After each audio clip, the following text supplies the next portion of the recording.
Linda Kebab, bonsoir. Déléguée nationale SGP Unité Police FO. Les déclarations de manifestation, c'est indispensable pour vous, pour tous les forces de l'ordre qui seront demain sur le terrain? Comme on le dit depuis des semaines et des mois, il n'y a rien de changé.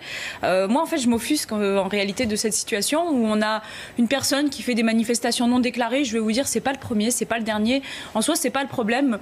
Je prends un exemple tout bête. À l'époque où il y avait les revendications des 500 frères, je crois que c'était en 2016, il y a eu des manifestations à Paris. Hein. Elles n'étaient pas déclarées. On repoussait gentiment les personnes sur le trottoir. Si elles refusaient de le faire, elles allaient devant la justice. Et puis voilà. Mais aujourd'hui, on est en train d'ouvrir les titres quand même des JT avec ça, quoi. Et en fait, on donne tellement d'importance à ce genre de personnes qui, pendant des semaines et des mois, a eu la parole, en train de parler de... Il y en a qui parlent de putsch militaire, lui qui parlait de marcher sur l'Élysée, etc. Enfin, à un moment... C'était lui. On revient... C'est lui. Entrer dans l'Élysée. Oui, on marche dessus dans ces cas-là. Faut redire les choses parce qu'il me semble qu'il a quand même parlé de s'en prendre ensuite au président de la République et à son épouse. Enfin, à un moment, on laisse la justice travailler de son côté. Et puis, je pense aussi que les médias ont aussi leur part de responsabilité dans tout ça. Quand on a laissé la parole à des personnes qu'on a pris au hasard sur les réseaux sociaux parce qu'elles avaient beaucoup de likes et qu'ensuite on s'offusque de voir la situation actuelle dans le pays où on a jeté les policiers à l'opprobre et à la vindicte populaire, j'ai envie de vous dire, on a un petit peu la situation qu'on mérite, quoi. Mais alors là, vous accusez les médias d'avoir jeté les policiers à l'opprobre public. Mais tout le monde en réalité, parce qu'on a des politiques qui n'assument pas leur politique depuis des années, différents gouvernements, qui créent une fracture sociale et qui disent aux policiers allez donner une réponse sécuritaire à défaut de donner une réponse politique et sociale, alors que les policiers n'avaient rien à voir avec cette histoire à la base. On n'aurait jamais dû envoyer les policiers vis-à-vis d'une revendication sociale, avec des personnes qui avaient besoin d'avoir une réponse sociale. À la rigueur, on envoie les policiers quand la réponse sociale n'est pas entendue. Et là, on peut parler de séditieux qui, en effet, veulent la vraie fracture politique dans le pays. Et on envoie la police, il n'y a pas de problème, mais pas dès le premier acte, en disant aux gens, voilà, on n'a pas de réponse à vous donner, et tant pis pour la violence dans le pays, la révolution, où de toute façon, la contestation sociale se fait dans la violence. Il faut faire le deuil du pacifisme en France et se dire, il faut une réponse sociale. Et puis, on a les journalistes qui, depuis des semaines, parlent de violence policière.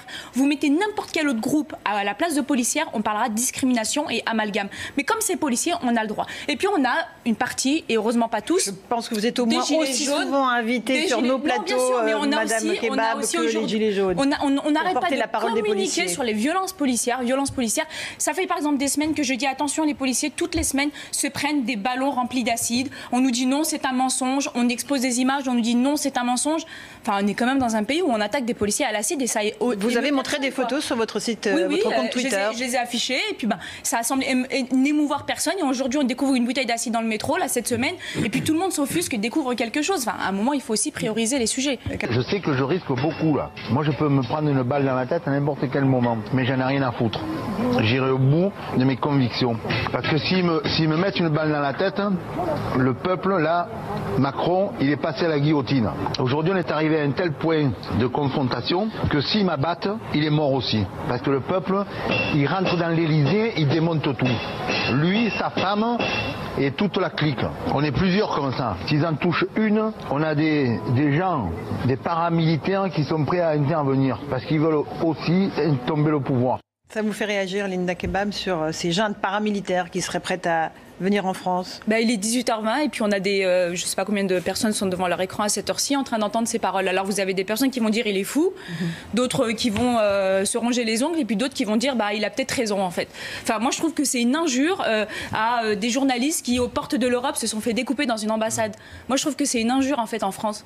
Et puis qu'est-ce qu'on est en train de faire naître en fait dans l'idée que on a des hommes armés, peut-être même des policiers ou des militaires qui sont au quotidien au service de la France et qui sont capables de tirer une balle dans la tête de quelqu'un, mais c'est complètement n'importe quoi. Ça a fait réagir Christophe Castaner, évidemment, le ministre de l'Intérieur. C'est surtout la justice que ça doit faire réagir. Alors j'ai vu le tweet de M. Castaner. Absolument. C'est gentil, mais ça suffit pas, quoi. Enfin, il faut une vraie réponse. Quand on est ministre de l'Intérieur, il y a l'article 40. Là, on est vraiment sur une infraction manifeste. Enfin, c'est pire qu'une incitation à la haine. Je comprends pas encore pourquoi est-ce que ce monsieur est en train de tweeter. C'est un appel au meurtre? Mais c'est un appel à l'insurrection. Oui, c'est très insurrectionnel. C'est un appel à l'insurrection. Enfin, moi, j'entends les derniers propos, sauf que ça reste quand même quelqu'un qui était invité sur les plateaux télé et n'en déplaise les experts. Pour le citoyen lambda qui est devant sa télé, quand il voit une personne sur un plateau télé, ça paraît un petit peu incongru, mais il lui donne de l'importance. Je pense que tout le monde a donné de l'importance à ce genre de personnes et donc aux propos. Là où habituellement, quand on invite une personne, on va regarder son CV, son travail d'expertise, sa capacité à écrire un livre, à avoir fait des études sur tel ou tel sujet. Là, bien sûr que la parole citoyenne est importante, mais on a pris des personnes sans regarder ni leurs idées, ni ce qu'elles étaient capables de faire de pire. Parce qu'il y avait un mouvement et il y avait surtout un consumérisme médiatique, quitte à ce que ce soit indigeste 2 mois plus tard et on a dit on va laisser parler des personnes. Et ce qui est devenu une simple discussion de comptoir entre 3-4 personnes qui n'iront pas bien loin, on a donné à des personnes de pouvoir toucher. Je suis désolée, alors on dit oui, c'est ridicule, mais malgré tout, je pense intimement, et je le sais parce que je suis fonctionnaire de police, qu'il aura forcément touché suffisamment de personnes pour que s'il le veut, il peut mettre en pratique ce qu'il a fait et ce qu'il veut. Ça, c'est important d'en tenir compte, c'est que tout le monde ne Donc cette menace, vous la prenez au sérieux? Et bien sûr qu'il faut la prendre au sérieux. Si nous, autour, avec une certaine raison, on se dit que c'est ridicule, mais il suffit de 300 personnes pour causer un drame. Enfin, il suffit d'une personne pour en tuer une autre. Vous imaginez s'il en convainc 300 ? Vous y croyez, Linda Kebab, à des manifestations calmes et pacifiques demain ? J'ose espérer que le préfet de police saura faire montre de capacité à gérer les rassemblements. Ça fait 3 mois qu'on dit qu'il y a des problèmes au niveau de la gestion et notamment sur certaines parties un petit peu disparates. Le souci, c'est qu'il y a aussi l'intégration des Black Blocs. Le souci aussi, c'est que ceux qui ont été interpellés ces dernières semaines, il n'y a pas eu de réponse de la justice suffisante qui les ait convaincus de ne pas revenir. Et on sait qu'on a des personnes qui sont revenues alors qu'elles avaient été interpellées quelques semaines avant. Pourquoi est-ce que la justice n'a pas donné de réponse alors qu'on est en plein chaos tous les samedis, en tout cas sur certaines zones de Paris et de province, enfin de région. Enfin, je peux même pas m'avancer et être optimiste. Ce qu'on peut en revanche rappeler, moi, c'est que les paroles d'Yves Lefebvre, là, parce que depuis 4 jours, on lui lance des pierres un petit peu partout, sur une phrase d'un homme qui était en colère. Alors, on va remettre dans le contexte, Linda. Par rapport à demain. Mais juste, je remets dans le contexte les propos d'Yves Lefebvre. Non, mais juste par rapport à demain, il a dit. Non, mais je vais juste redire ce qu'il a dit sur ce plateau, exactement à votre place, à propos du manifestant qui a eu la main arrachée samedi dernier, tout près de l'Assemblée nationale, un manifestant que l'on voit sur la vidéo se pencher pour ramasser une grenade de désencerclement qui est la main qui explose. Voilà, et il a dit que c'était bien fait pour lui. Voilà. Donc le problème, c'est que depuis le début du mouvement, on dit comprenons la colère, comprenons la violence de la colère, etc. Même si, évidemment, le mot est malheureux, on n'a pas à un seul moment dit c'est un homme qui représente finalement la colère policière et qui se dit mais pourquoi est-ce qu'on est toujours en train de manipuler les images? Pourquoi est-ce qu'on est en train de dire qu'il n'y a pas eu de ramassage volontaire, même si jamais on ne peut se satisfaire d'avoir une personne blessée, jamais, même si c'était le pire des criminels. Mais on s'est acharné sur lui. Aujourd'hui, il fait l'objet de menaces importantes, de menaces de viol sur ses enfants, etc. Et pourtant, c'est ce que je vous disais tout à l'heure sur la critique des médias.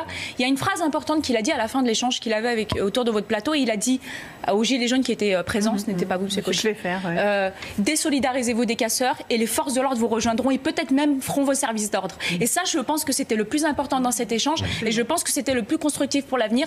Et j'ose espérer que les Gilets jaunes l'entendront. Attaquer un policier, c'est attaquer une fonction. Au-delà de la personne, c'est attaquer une fonction. Et quand on attaque à la fonction qui a pour mission d'assurer la sécurité de chacun d'entre nous, de permettre à des journalistes de s'exprimer librement, à des femmes d'aller dans les rues sans craindre des violences, à des enfants de traverser une commune à la sortie de l'école. Enfin bref, moi c'est grave parce qu'en fait on est en train de dire il faut s'attaquer à tout ce qui représente aujourd'hui les symboles qui nous permettent aujourd'hui de vivre ensemble en fait. Que ce soit la démocratie mais aussi la sécurité. C'est comme si on appelait à brûler les écoles. C'est pas moins sacré. Alors oui, on peut faire des erreurs en tant qu'humain et les enquêtes sont là pour les mettre en lumière ou pas, et c'est pour ça que l'expression violence policière aujourd'hui je la rejette parce qu'on a encore des enquêtes, mais de dire qu'il faille attaquer des hommes et des femmes dont la mission est chargée d'assurer notre sécurité, moi je trouve ça juste choquant. On est en France et je n'ai pas envie que mon pays sombre comme certains autres pays où il est normal de tuer des militaires et des policiers parce qu'ils n'ont pas l'idée qui correspond à celle des attaquants. Juste un mot en fait, ce débat il n'est pas nouveau, il avait été déjà évoqué il y a quelques années et c'est d'autres notamment dans l'opposition qui l'avaient rendu explosif. Mais une fois qu'on a tous été d'accord autour de cette table sur le sujet en fait de la participation à la République pour les personnes qui ont besoin d'être aidées mais qu'on va aussi aider à se réinsérer commençons par le bénévolat et puis plus tard par le travail, ça n'empêche pas non plus que dans ce débat, j'ai l'impression aussi qu'il y a un défaussement du gouvernement qui dit que, écoutez, on va parler de ceux aujourd'hui qui bénéficient d'aide sociale, mais on n'est pas en train de parler des baisses du budget ministériel, parce que si ça stagne pas, ça baisse aujourd'hui. Je parle de mon ministère en particulier, où on nous parle d'une hausse, alors qu'en réalité c'est juste un suivi de l'inflation, parce que les prix des fournisseurs sont plus élevés. Et puis on est en train de parler de certaines catégories, je parle encore pour la fonction publique, avec une réforme qui est en train d'arriver, la retraite, la fonction publique. Et puis voilà, en fait on se défausse et puis on est encore en train de détourner le débat. Je pense que le plus important, et vous l'avez dit pour les Gilets jaunes, c'est pas tant de faire travailler les personnes qui bénéficient d'aide nécessaire, mais c'est surtout que le travailleur pauvre puisse enfin vivre décemment de son travail. Retrouvez toute notre actualité sur videopolice.com, la chaîne YouTube d'Unité SGP Police.